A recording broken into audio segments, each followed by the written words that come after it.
aici, eu tot vin în față, aici sunt vrea în față, nu știu cu cine vorbesc. Ok. Îmi place de ei de mor, sunt foarte simpatici, iar dincolo de ce fac ei pe scenă, ceea ce e fabulos, în spate, în culise, artiștii care nu sunt încă aici, dansează și îi susțin și dansează cu ritmul al lor, că ei au în sânge chestia asta. Și au și copii mici, nigerieni, și ei dansează și sunt îmbrăcați în niște rochite, parcă sunt bombonele fondante, trebuie să-i mănânci. Da. Bun, revenind la ei, Topilov a avut pe scenă Music Quartet, cele 4 fete frumoase de aici cu viorile. Ele sunt deja cunoscute în România, ele cântă alături de Vang, de Alexandra Ușurelu, care am înțeles că este în sală printre noi.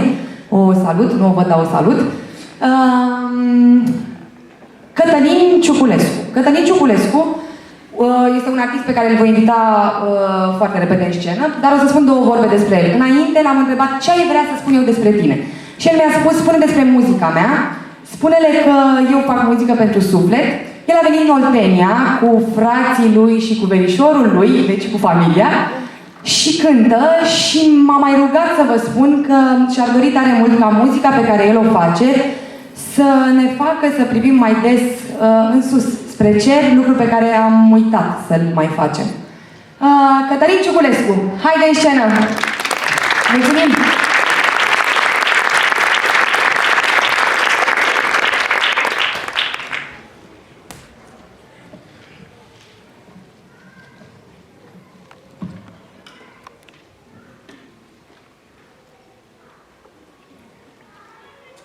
Vă salutăm și noi. Înainte de a începe să cântăm, aș vrea să facem un lucru pe care noi îl facem de obicei, semn că încă suntem oameni și încă am uitat și încă n-am uitat care sunt valorile adevărate. Dacă sunt oameni în jurul dumneavoastră, în stânga și în dreapta, dați mâna unii cu alții în semn al prieteniei. Vă rog frumos. Știți ce face? Noi facem de obicei și de obicei oamenii uită să fie și prietenoși, uită să-și spună cuvinte bune. Dacă aveți oameni lângă dumneavoastră, haideți în stânga și în dreapta, cu bucurie.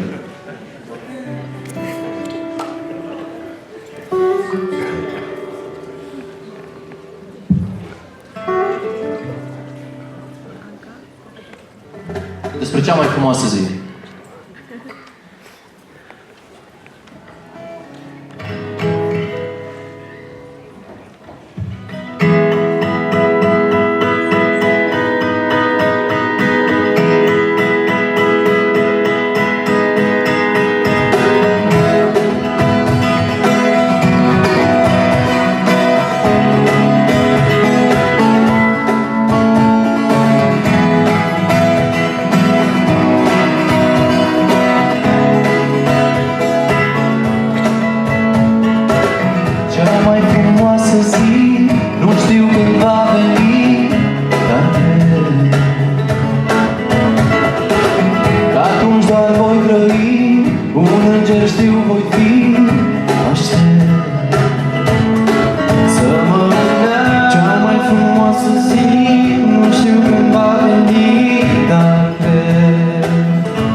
lasă-mi cu folos. Te rog, doar să mă auzi. Să știi că e o iubire care vine de sus. Cel ce o oferă se numește Iisus. Da, da, doar El o poate da. E lângă tine, poate fi a ta dacă vrei. Doar întinde-ți mâna și apoi vino să o iei.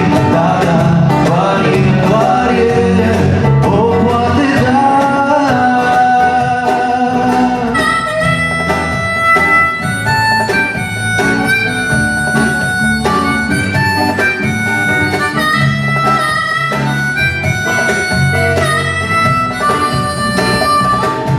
Mai puțin și apoi vei dispărea.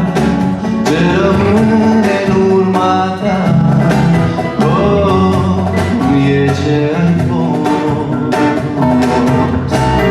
Dar nu contează tot ce ai, ce contează e cât dai, oh, cât te oferi. Să știi că e o iubire care vine de sus. Cel ce o oferă se numește Iisus. Da, da, doar El o poate da. E lângă tine, poate fi a ta dacă vrei. Doar întinde-ți mâna și apoi vino să o iei. Da, da, doar El o poate da.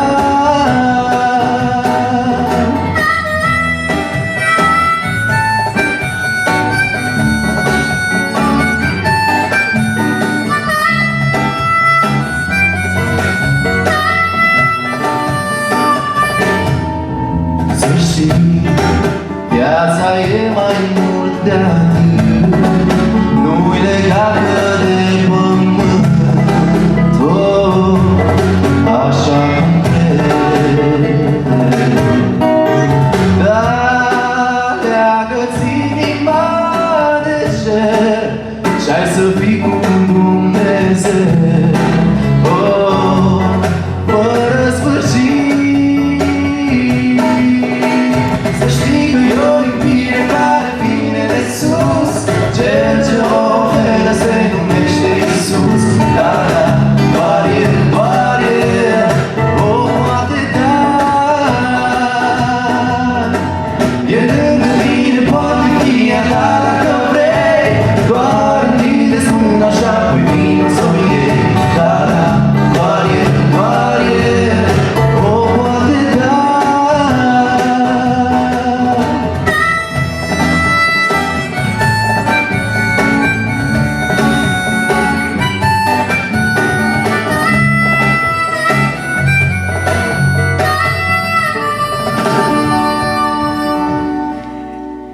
Doamne ajută!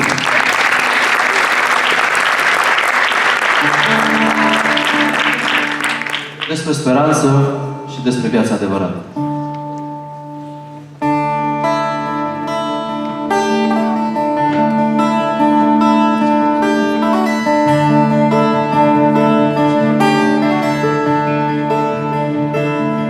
În măsură ce trec anii, te întrebi mai des ce rămâne după tine.